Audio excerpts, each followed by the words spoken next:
आज का टॉपिक है यूनानी ग्रंथ। पहला ग्रंथ हिस्टोरिका है, जिनके लेखक हेरोडोटस जो कि यूनान के रहने वाले थे। इन्होंने लगभग 500 बीसी में इसकी रचना यूनान की क्षेत्रीय लैंग्वेज आयोनिक, यूनान की क्षेत्रीय लैंग्वेज का नाम है आयोनिक। इस आयोनिक लैंग्वेज में हिस्टोरिका नामक पुस्तक की रचना इन्होंने की। सबसे इम्पोर्टेंट बात इसके अंतर्गत ये है कि इसके अंतर्गत भारत और फारस के बीच किस प्रकार का व्यापारिक संबंध था, इसके बारे में वर्णन किया गया है।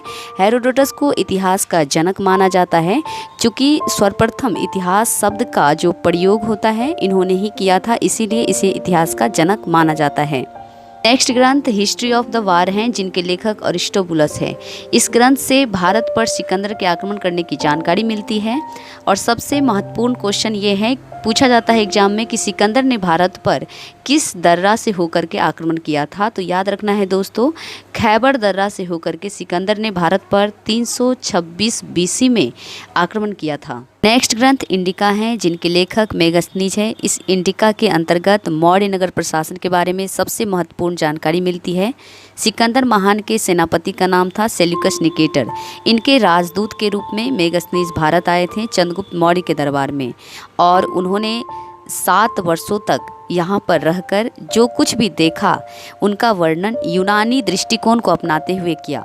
चूँकि मेगस्थनीज भारतीय समाज को इन 7 वर्षों में पूर्ण रूप से समझ नहीं पाए थे, इसीलिए इन्होंने यूनानी दृष्टिकोण को अपनाते हुए इंडिका नामक पुस्तक की रचना की। उनके अनुसार भारत में अकाल नहीं पड़ा था, उनके अनुसार भारत में दास प्रथा भी नहीं था, उनके अनुसार भारत का समाज जो है 7 वर्गों में विभाजित था। नेक्स्ट यूनानी ग्रंथ भूगोल हैं, जिनके लेखक टॉलमी हैं। इस ग्रंथ के अंतर्गत भूगोल के साथ साथ भारत और विदेशों के साथ व्यापारिक संबंध का उल्लेख किया गया है। नेक्स्ट ग्रंथ प्राकृतिक इतिहास हैं, नेचुरल हिस्ट्री, जिनके लेखक प्लिनी हैं। इस बुक के अंतर्गत पेड़ पौधे पशु पक्षी के साथ साथ वाणिज्य व्यापार का भी उल्लेख किया गया है।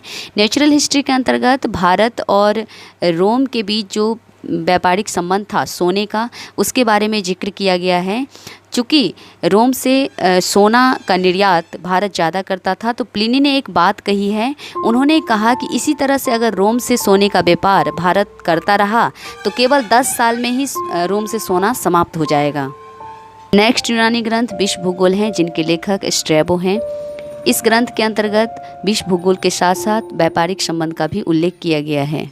नेक्स्ट ग्रंथ पेरिप्लस ऑफ द एरिथ्रियन सी है। इनके लेखक के बारे में जानकारी नहीं है, यानी कि इनके लेखक अज्ञात हैं। इस पुस्तक से जलमार्ग से संबंधित जानकारी मिलती है। इस पुस्तक को व्यापारियों का गाइड बुक भी कहा जाता है।